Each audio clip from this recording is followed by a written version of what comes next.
your connection if we stay connected. Sharon Horne-Ellstrom here. Welcome to day 219 of our Supersize Your Business Annual Challenge.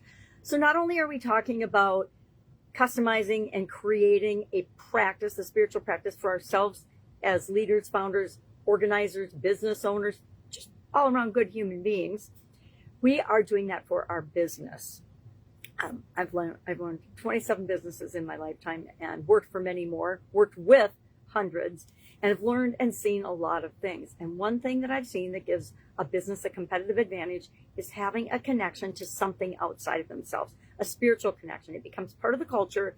I'm not talking about a religion or a dogma or an obligation type situation, but a real thing that brings people together and links them to different entities in their community that feel right and feel good and feel aligned with the organization. Sorry, I couldn't resist. Isn't it interesting in this day and age of AI, how many certain words are being brought to the surface and brought up that most people never even used before? It's pretty interesting. I never knew that we could regulate our nervous system, which is amazing, by the way, until I came on the school platform. I love the school platform. We've got a free community there called Supersize Your Business. That's where I share the annual challenge every day, as well as a whole lot of other things that help you grow and scale and supersize your business, of course, because we all start our businesses because we want to scale and grow them so we can sell them someday, or so we can leave them to our children, whatever is right for our situations. My mind's changed over the years, owning different businesses, whether I wanted to leave them for my kids or I wanted to just optimize, maximize, and then divest myself of those businesses. Thus, so many businesses in so many different industries. Well, today, let's dive deep on this a little bit and talk about how you create a spiritual practice or build spirituality into your organization in a way that doesn't feel yucky, right? Nobody wants it to feel icky. Nobody wants it to feel like it's an obligation. But we want our business to have a soul or a spirit to it that attracts the people that we want to serve and that we want to work with. We can do that by adding different practices, by doing different things throughout our day and making them part of our culture that just feels good to everybody involved and feels normal.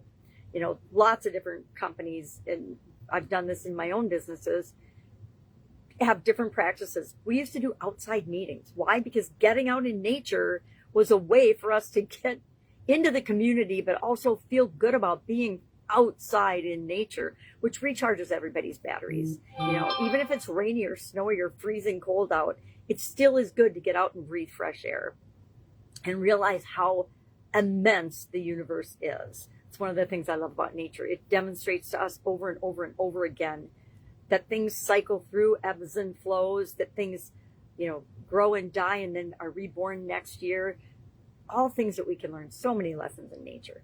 So nature, prayer is probably not going to be a part of anybody who's listening to me's repertoire in their organization, but there are big companies that actually, just like hospitals, have chapels in them where people can connect in their own way, and usually on their own time, lunch break or before or after work, etc.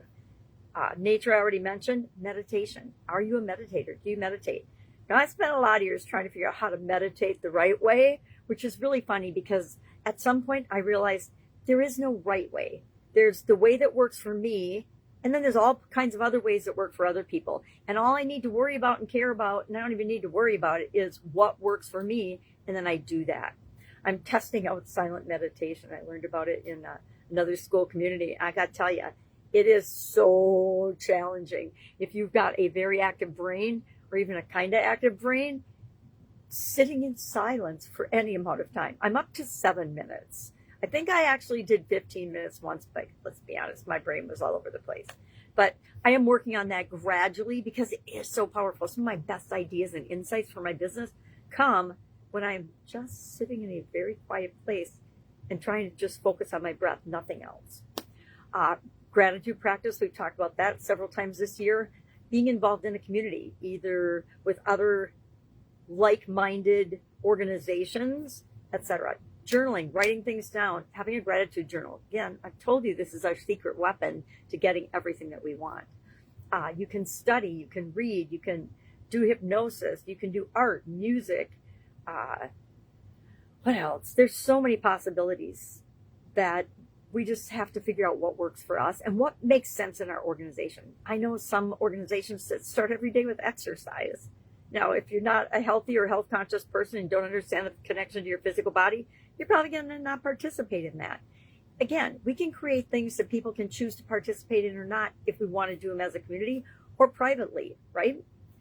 So those are just some ideas of some things that could be incorporated, and you have to figure out and test and tweak and see if they make sense for your organization. Because one of our basic principles is we want to do things because it feels good to us. That's why we want to create and customize our own connection, our own way of connecting in our own practice, and let other people do the same. Now, it's like anything else. We make it work within the guidelines of the organization. If it isn't appropriate for the organization, then it isn't done during work hours or during our company hours or when people are working. It's like, scrolling on the internet. I don't know any company that says, I want to pay you to scroll social media all day. Yet it does happen. Again, culture, management issue, it's a leadership issue, right? So today, what is our action item? Our action item is to come up with, and I suggest you don't do it on your own. You can come up with your own, and I challenge you, if you haven't already, create your own connection process. How do you connect to your higher power? How do you connect? I call it big me and little me. How do you connect to your big me? I call it Big Sharon, Little Sharon. I call it Sherry. Sherry's my little version. It's my one here on earth, and then my physical being. And everything else that makes up who we are and who our organization is, that's our spiritual being or our big being. All right, so what are we going to do with this today? We are going to identify a practice, at least one, that we could incorporate into our business culture, and then test it out, incorporate it, see what happens. Again, like I said, depending on your organization, don't do this in a vacuum. Unless, of course, you have your own team or something and you can just test it out and do things with your team. Or bring it to your team meeting and ask, guys, I want us to be more connected to things outside of ourselves and outside the world. What can we do to make that happen? All right, that is our topic today. This is the kind of things we talk about in the Supersize Your Business School community. I invite you to join us there. It is free. It's a premium community. You can just join. Just put me in the comments below and I will send you the invite link. I like to invite people because that keeps the group tight and focused and on the people it's meant to serve and help grow and scale and supersize their business. All right, have an awesome day. If I can help, ask. Otherwise, I will, of course, be with you tomorrow.